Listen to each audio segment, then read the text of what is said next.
all men are created equal, and they are endowed with the rights to life, liberty, and the pursuit of happiness. Not so fast, Mr. Jefferson. These words from the Declaration of Independence and the facts behind them are well known. In June of 1776, a little more than a year after the war against England began with the shots fired at Lexington and Concord, the Continental Congress was meeting in Philadelphia to discuss American independence. After long debates, a resolution of independence was approved on July 2nd, 1776. America was free, and men like John Adams thought we would celebrate that date forever. But it was 2 days later that the gentlemen in Congress voted to adopt the Declaration of Independence, largely written by Thomas Jefferson, offering all the reasons why the country should be free.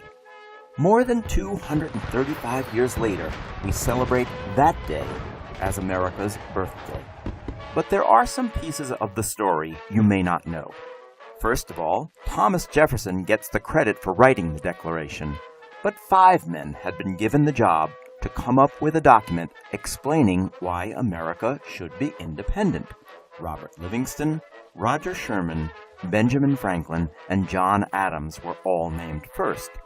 And it was Adams who suggested that the young and little-known Thomas Jefferson join them, because they needed a man from the influential Virginia delegation, and Adams thought Jefferson was a much better writer than he was.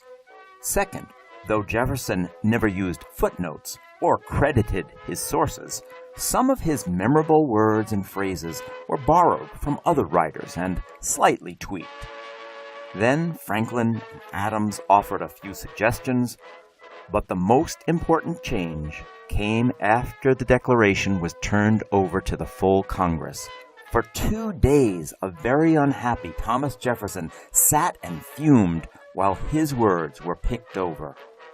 In the end, the Congress made a few minor word changes and one big deletion.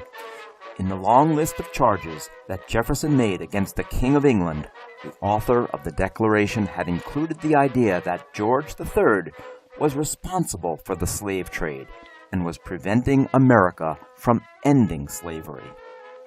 That was not only untrue, but Congress wanted no mention of slavery in the nation's founding document. The reference was cut out before the Declaration was approved and sent to the printer.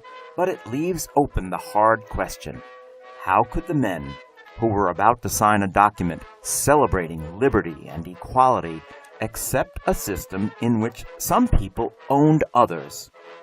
It is a question that would eventually bring the nation to civil war, and one we can still ask today.